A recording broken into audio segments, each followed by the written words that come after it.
Bienvenidos a Desenredos de Historia. Nuevamente muchas gracias por escucharnos y por haber visto los capítulos anteriores. En esta ocasión vamos a platicar acerca de la cultura egipcia, de la civilización egipcia, una de las culturas más antiguas de la humanidad, más enriquecedoras y que más aportaron a nuestra cultura.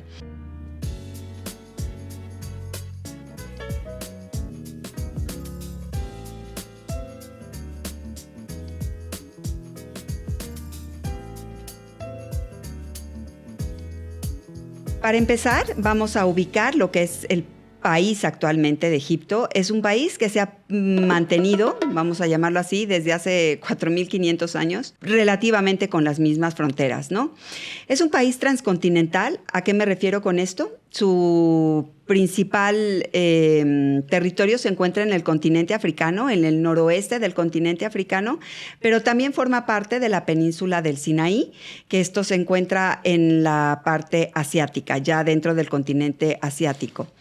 Sus fronteras son fronteras básicamente naturales, ¿no? El río Nilo lo cruza todo, tiene una longitud desde la parte central del continente africano hasta la desembocadura en el delta, la ciudad de Alejandría, y desemboca en el mar Mediterráneo. Se encuentra también colindando con el Golfo Pérsico, y prácticamente todo su territorio lo cubre el desierto del Sahara. El río Nilo es la arteria, es la vena principal de este país, y podemos decir que es la arteria que permite que se desarrolle esta cultura de la manera en la que se desarrolló. El Nilo, todos los años, o en ese periodo, sufría desbordamientos. Con este desbordamiento, la tierra se cubría de una, vamos a llamarle sustancia, como musgo, como un organismo, una vegetal que hacía que la tierra se volviera sumamente fértil. Se le llama limo a esto que cubría la tierra.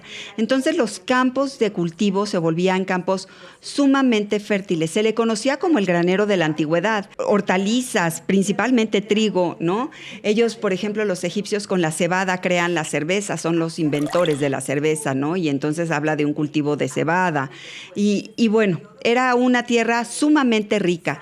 En un principio, en un periodo predinástico, es donde se cree que se construyen las pirámides y donde se construye la Esfinge. El país está dividido en dos reinos, en el Alto y el Bajo Egipto. Y a lo largo de todo el río Nilo hay diferentes poblaciones que se llaman nomos y tienen un dios tutelar. Toteísmo prácticamente sería lo que le podemos llamar en este periodo a la religión, porque todas estas poblaciones independientes, sí, con su propio dios, con su propio esquema, pero se reconocen a sí mismas también, ¿no? Todas para ellas son válidas y tienen costumbres y tradiciones similares o parecidas entre ellas. A estos dioses les otorgaban ciertas características, ¿no? Con las cuales el pueblo se reconocía y se identificaba. Principalmente, pues, eran animales con los cuales cohabitaban en este ecosistema maravilloso, ¿no? Que eran como hipopótamos, cocodrilos, el ibis, el mandril, gatas, leones, leonas, los chacales. Todos estos animales se vuelven dioses y representan algún elemento o con una característica especial que hagan que le expliquen la realidad. Para la cultura egipcia, la religión es este elemento que liga todo, ¿no? Entonces vamos a ligar todas las actividades y todo nuestro entorno a través y por medio de la religión. En este periodo, conocido como el predinástico, las aldeas empiezan a crecer, se van desarrollando, hasta que se forman los dos grandes reinos que ya les había yo explicado, ¿no? El Alto y el Bajo Egipto. Y pues constantemente estaban en pugna, constantemente se estaban peleando la corona de uno y de otro, hasta que llega un faraón. Aquí quiero hacer un paréntesis. La cultura egipcia tiene 30 dinastías y 170 faraones. Ahorita les voy a platicar del primer faraón hasta la última faraona, ¿no? Obviamente sería imposible hablar de las de los 170 faraones y de las 30 dinastías. Prácticamente nos llevaría muchísimo tiempo. No, dependiendo de cuánto profundizáramos en ellos, podríamos hablar de años, ¿no? Y de las características de cada uno de sus reinados. Yo lo que quiero hacer aquí es darles un contexto general para que sea a manera de introducción el entender y el conocer la cultura egipcia. Esta división en dos reinos de la cultura egipcia está representado cada uno por su propia corona físicamente así como tal, corona, ¿no? Y cuando llega el primer faraón, que se considera como el fundador de la dinastía, ya no pasa de ser predinástico a las dinastías, es el faraón Narmer. Él hace esta unión de los dos reinos para jamás volverlos a dividir. Egipto jamás se vuelve a dividir, jamás vuelve a sufrir una modificación política. Sí, obviamente habían revueltas y situaciones políticas que había que controlar, pero nunca vuelve a sufrir una división política. Se mantiene unido bajo la misma corona. Quiero explicarles un poquito cómo es esta corona. Son dos colores, es la corona roja y es la corona blanca. La primera corona es, vamos a llamarle que es como si fuera un cinto que cubre todo el diámetro de la cabeza y tiene una parte alta atrás. Y sobre esa corona, sobre esa parte de esa primera corona, insertan la segunda corona que es blanca, que es a manera como de un gorrito así alargado y ahí esa es la corona oficial, esa es la corona que se utilizaba para los actos más importantes, donde el faraón tenía que representar y tenía que demostrar su autoridad, su poderío sobre los dos reinos, sobre todo en un principio. Esto se sabe, esto que les estoy platicando acerca de la corona, porque en el Museo del Cairo hoy se encuentra una pieza que se llama La Paleta de Narmer, en donde está representado esto. Y es por eso que se sabe que fue así esta fusión de estos dos reinos. Sigue pasando el tiempo y se siguen construyendo templos y se siguen construyendo palacios, pero lo que hoy tenemos básicamente como muestra arqueológica, arquitectónica de lo que fue la cultura, son tumbas y son templos, ¿no? Esto es lo que hoy podemos tener, los vestigios arqueológicos que visitamos y que conocemos y que son de fama mundial, son estos dos tipos de arquitectura.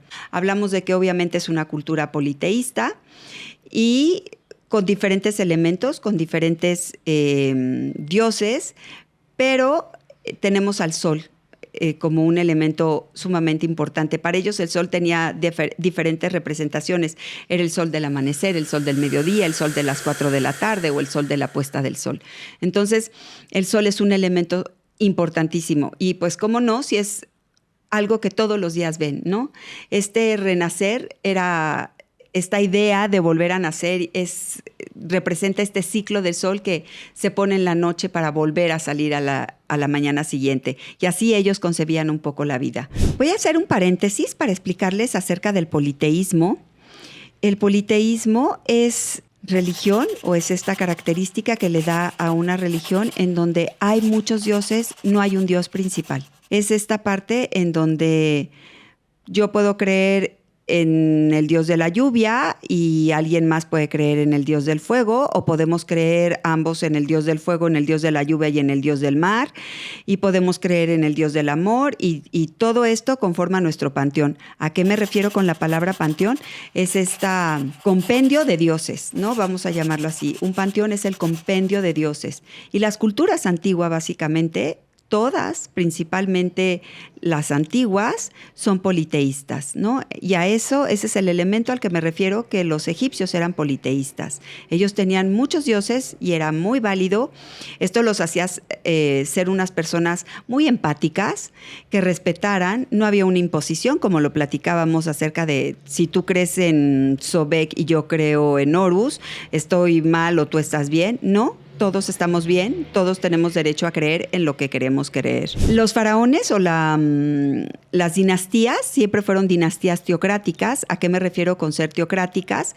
Que no nada más el faraón veía los asuntos políticos, también veía los asuntos religiosos y era el sumo sacerdote. Y durante las 30 dinastías, esta fue la característica principal de los faraones. Se piensa que Namer va más o menos en la primera dinastía, no está como tal con una fecha específica, pero la última dinastía, y aquí es uno de los grandes personajes de la historia y que tiene mucho aderezo a su alrededor y muchas incógnitas, y es un gran personaje y me encanta además, es Cleopatra VII, ¿no? Porque hubo varias Cleopatras, pero nuestra Cleopatra, la Cleopatra que intenta salvar su reino a costa de lo que fuera y se relaciona con Julio César y luego con Marco Antonio y se suicida, es esta Cleopatra, es la última faraona. Es ahí cuando el Egipto, como lo conocemos con toda su esplendor y toda su cultura, deja de ser para pasar a formar parte del Imperio Romano, de una provincia más del Imperio Romano. Pero bueno, aquí me estoy adelantando un poquito más y un poquito saliéndome un poco de la historia principal de estas dinastías, ¿no? Les voy a hacer un recuento, como les dije, hablar de cada uno de los faraones y hablar de los hechos de cada uno sería muy largo, ¿no? Pero voy a empezar con Narmer, que ya les dije, él es el que funda y hace la unión de los dos reinos y a él se le debe la unión de lo que se conoce como Egipto durante los siglos posteriores. Luego seguimos con Tutmosis III. Él es el Napoleón, si lo queremos poner una característica de Oriente. Él es el que expande el imperio, hace que hacia el sur y hacia la parte de la península del Sinaí. Entonces, Tutmosis es este personaje militar, faraón general militar que expande su territorio, ¿no? Luego seguimos con Amenhotep, que consolida esta expansión en cuanto a territorio, consolida la estructura política y la estructura religiosa de Egipto, para pasar también a un gran personaje. A mí me parece increíble. Yo siempre he pensado que si alguien ha tenido un ego bien grande en esta vida y en la historia, y si pudiéramos poner a los personajes más ególatras de la historia de la humanidad, Ramsés II ocuparía un lugar importante. Ramsés construyó, de hecho, uno de los templos, a mi parecer, de lo más lindo, increíble, interesante, y además también tiene mucha historia antigua y moderna, es el templo de Abu Simbel, en donde hay 4 estatuas de él, afuera y adentro, en donde es increíble de verdad ver todo lo que refleja en Luxor y en Karnak. También está representado con unas estatuas inmensas, y esto habla de un gran amor propio, un gran ego, ¿no? Entonces, me parece un gran personaje. Se piensa que era un gran constructor, se piensa que tuvo una vida muy longeva. Hay quien dice que vivió hasta 100 años y que tuvo alrededor como de 108 hijos. Entonces, muchísimos hijos. Pero bueno, todos pues, eran príncipes, entonces vivían cómodamente en cualquiera de los palacios que estaban ahí. Este Ramsés del que les estamos hablando, o del que les estoy hablando, es en el que aparece en la Biblia en el periodo de Moisés. Es el que persigue a Moisés por el cruce del Mar Rojo. Yo les platiqué que a lo largo de estos milenios la cultura permaneció, vamos a llamarle estática, no tuvo cambios drásticos ni puntos de inflexión en donde sufrieran invasiones y se robaran la corona y llegaran otros. La población egipcia prácticamente se mantuvo siempre. Originalmente son bereberes, son pueblos indoeuropeos y son pueblos nubios también. Entonces esta es la población. Sus ciudades fueron muy cosmopolitas. La capital siempre se peleó entre Memphis y Tebas, ¿no? Estas siempre fueron las capitales egipcias originales, hasta que Alejandro Magno, Alejandro que conquista al imperio persa y expande sus conquistas por todo el mundo conocido, y al morir divide su imperio en 4 y a uno de sus generales, le corresponde esta parte de Egipto. Y es aquí cuando hay una ruptura entre esta línea que viene durante milenios, ¿no? Durante miles de años, de permanecer en una misma, no dinastía, porque las dinastías fueron cambiando, ¿no? Pero siempre habían sido de origen egipcio. Esta dinastía que funda Alejandro o que funda Ptolomeo Sóter I, es esta dinastía que se le conoce como los Ptolemaicas. Es cuando se introduce este periodo de helenización, que es cuando la cultura griega influye en la cultura egipcia y se empieza a cobrar, o empieza la cultura egipcia a tener elementos de la cultura griega. Es en esta cultura que también se le conoce como Lánguida, en donde nace Cleopatra, pero estamos hablando que esta dinastía lánguida dura alrededor de 300 años, ¿no? Y su capital, yo les había comentado que siempre habían sido Menfis y Tebas, y su capital se muda hacia Alejandría y se forma esta increíble ciudad que fue un centro cosmopolita, un centro importantísimo de la antigüedad, no solo como punto de comercio, sino también como punto cultural. La misma Cleopatra se forma y se educa en esta biblioteca famosísima, la Biblioteca de Alejandría, ¿no? En donde se pensaba y se cree que estaban prácticamente todo lo escrito hasta el momento por la humanidad concentrado en este espacio. Y la biblioteca pertenecía a una especie de universidad, se le llama museión, y este museión estaban todos los sabios de la época, doctores, astrónomos, físicos, matemáticos, lingüísticos, todas las especialidades que en ese momento se conocían y se desarrollaban como cultura y como conocimiento estaban ahí. Cleopatra misma se forma en esto, la hace una mujer sumamente interesante, sumamente culta, sumamente capaz. Ella misma es una mujer con una gran capacidad de análisis y política innata, es una política innata. No en vano viene de una dinastía de 300 años. Hay una revolución que se llama la Revolución de Amarna. Es Amenofis IV quien es el faraón y es quien la promueve y es quien la ve. En un principio les dije que la cultura se forma a través de poblaciones que se llaman nomos y que cada uno de estos nomos tiene su dios tutelar. Obviamente los templos, conforme fue desarrollándose la cultura, los templos fueron enriqueciéndose y fueron haciéndose centros políticos cada vez más importantes y más fuertes, con mayor injerencia dentro de la política. A Menofis esto no le parece. Ya había templos con sacerdotes muy fuertes, con mucha influencia, y la intención es quitar o remover esta influencia que en este momento se empieza a generar, quitarle poder a los sacerdotes, ¿no? Entonces, él hace lo que pues hoy en día conocemos como una revolución y se le llama la Revolución de Amarna.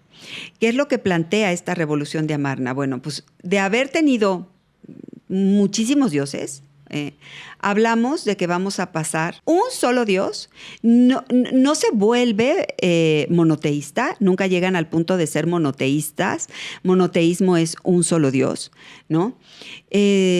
Aquí lo que se trata es hacer algo así como enoteísmo. El enoteísmo es esta característica de tener un Dios principal, un Dios tutelar que rige a todos los demás. Y eso es lo que quiere hacer Amenofis. De hecho, él se cambia el nombre para ponerse el nombre de Akenatón.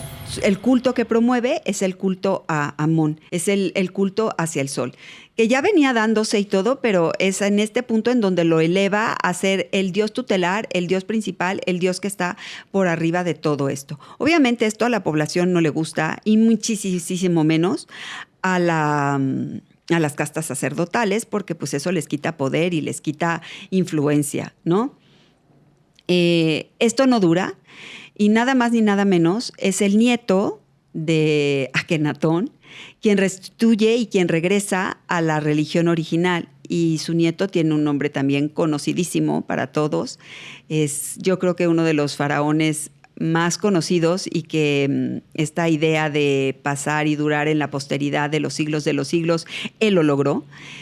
y sobre todo cuando se descubre su tumba, y estoy hablando de Tutankamón, ¿no? Este rey que muere a los 19 años, en condiciones muy específicas, que tenía algún tipo de enfermedad en los pies, ¿no? Recordemos que la cultura egipcia se casan entre familiares, ¿no? Y esto es para conservar la dinastía, ¿no? Entonces, pues obviamente se empiezan a generar enfermedades y se empiezan a generar situaciones complicadas de salud para los faraones, ¿no?